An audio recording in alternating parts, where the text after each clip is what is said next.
Hello मेरे प्यारे दोस्तों, आपका हार्दिक स्वागत है हमारे यूट्यूब चैनल पर। आज हम बात करने जा रहे हैं कुछ महत्वपूर्ण करंट अफेयर्स क्वेश्चंस के बारे में। प्यारे दोस्तों, आज हम लाए हैं आपके लिए 10 महत्वपूर्ण क्वेश्चंस जो आने वाले एग्जाम्स के अंदर आपको देखने को मिलेंगे। प्यारे दोस्तों, अगर हमारा वीडियो आपको अच्छा लगे तो कंटिन्यू बनाए रखना, लाइक करना, सब्सक्राइब करना और शेयर करना। अब हम बात करें क्वेश्चन नंबर 1 की। तो हाल ही में केन बेतवा नदी लिंक परियोजना आधारशिला किसने रखी? तो केन बेतवा नदी लिंक परियोजना है, उसकी आधारशिला नरेंद्र मोदी ने रखी है। प्रधानमंत्री नरेंद्र मोदी ने हाल ही में मध्य प्रदेश के खजुराहो में 49,000 करोड़ रुपए की केन बेतवा नदी लिंक परियोजना की आधारशिला रखी। इस परियोजना को बुंदेलखंड क्षेत्र जो मध्य प्रदेश में स्थित है, उस क्षेत्र के 13 जिलों में जल संकट को हल करने के लिए महत्वपूर्ण माना जा रहा है, जिसमें लगभग 65 लाख लोगों को क्या होगा, लाभ होगा। आगे हम बात करें क्वेश्चन नंबर 2 की। तो मार्टिना देवी माईबाम ने एशियाई युवा एंड जूनियर भारोत्तोलन चैंपियनशिप में कौन सा पदक जीता? तो 18 वर्षीय जो वेटलिफ्टर है मार्टिना देवी, उन्होंने एशियाई युवा जूनियर वेटलिफ्टिंग चैंपियनशिप में रजत पदक जीता है। कौन सा? रजत, जिसको क्या कहते हैं, चांदी या रजत पदक जीता है। आगे हम बात करें क्वेश्चन नंबर 3 की। तो अमिताभ चटर्जी हाल ही में किस बैंक के नए प्रबंधक निदेशक नियुक्त किए गए? अमिताभ चटर्जी को किस बैंक के हाल ही के अंदर प्रबंधक निदेशक नियुक्त किए गए हैं? तो वो किए गए हैं जम्मू एंड कश्मीर बैंक के। 25 दिसंबर को जम्मू कश्मीर बैंक ने अमिताभ चटर्जी को अपना नया प्रबंधक निदेशक यानी एमडी और मुख्य कार्यपालक अधिकारी यानी सीईओ, चीफ एग्जीक्यूटिव ऑफिसर नियुक्त किया गया है। किसको? अमिताभ चटर्जी को। और किस बैंक का? जम्मू कश्मीर बैंक का। आगे हम बात करें क्वेश्चन नंबर 4 की। तो हाल ही में केंद्रीय वित्त मंत्रालय ने नए राजस्व सचिव के रूप में किसे नियुक्त किया है? तो केंद्रीय वित्त मंत्रालय में नए राजस्व सचिव के रूप में किसे नियुक्त किया गया है? तो यह अरुणीश चावला को नियुक्त किया गया है। किसको? अरुणीश चावला को। तो ऑप्शन हो जाएगा सी। अरुणीश चावला को वित्त मंत्रालय का नया राजस्व सचिव मिला है। और अरुणीश चावला जो 1992 की जो बैच के आईएएस अधिकारी है, वरिष्ठ आईएएस अधिकारी है, जो बिहार कैडर से बिलोंग करते हैं। आगे हम बात करें क्वेश्चन नंबर 5 की। तो हाल ही में किस शहर में पूर्व प्रधानमंत्री अटल बिहारी वाजपेयी की प्रतिमा का अनावरण किया गया है?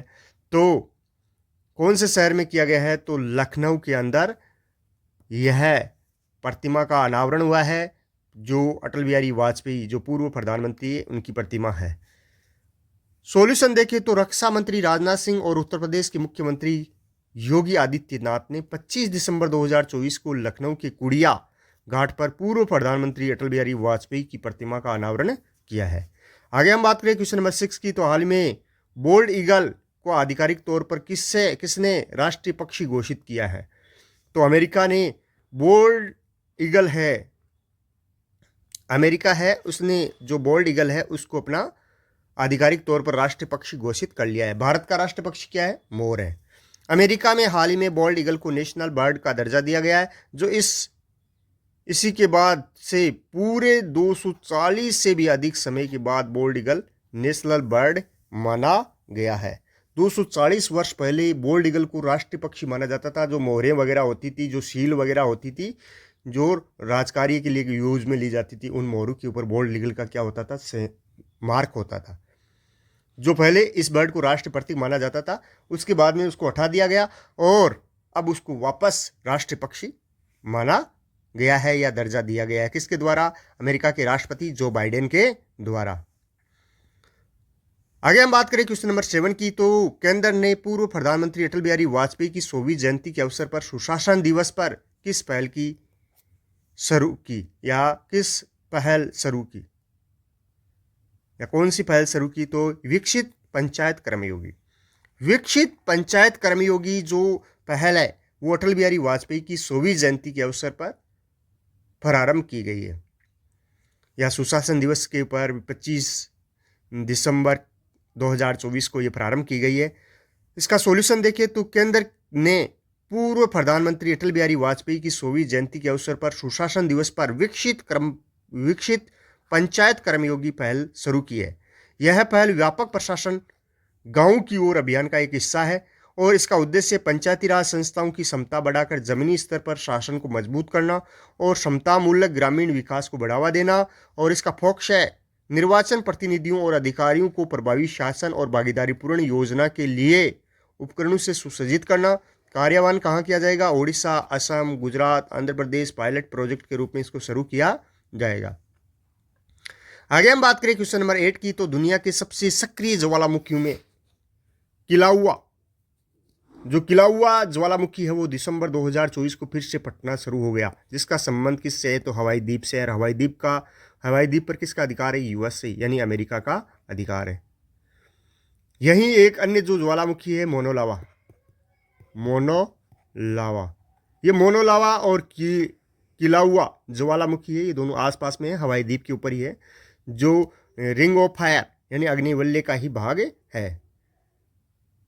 तो किलाउआ हवाई की बिग आइलैंड के दक्षिणी पूर्वी तट पर हवाई ज्वालामुखी राष्ट्रीय उद्यान के भीतर स्थित है और इसका महत्व है हवाई द्वीप का निर्माण करने वाले 5 ज्वालामुखियों में से एक किलाउआ की लावा ने पृथ्वी के सबसे ऊंचे पर्वत का निर्माण में योगदान दिया है।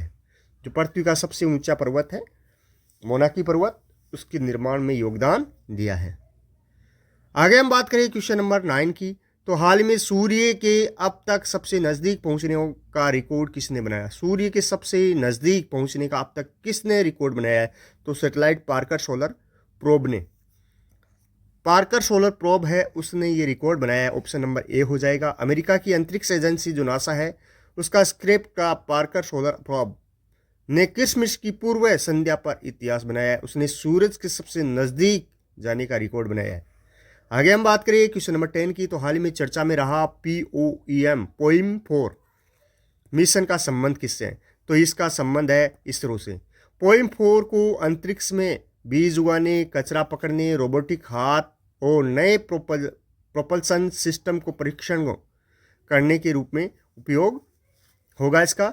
और इसरो ने प्रयोग को PSLV ऑर्बिटल एक्सपेरिमेंटल मॉड्यूल नाम दिया है, यानी इसरो अंतरिक्ष में पोइम लिखने वाला है। इस प्रकार दोस्तों हमने 10 क्वेश्चंस की बात की, बड़े ही शानदार और बड़े ही महत्वपूर्ण क्वेश्चन थे। अब हम एक नए वीडियो के साथ मिलेंगे कल, तब तक जय हिंद, जय भारत मेरे प्रिय साथियों।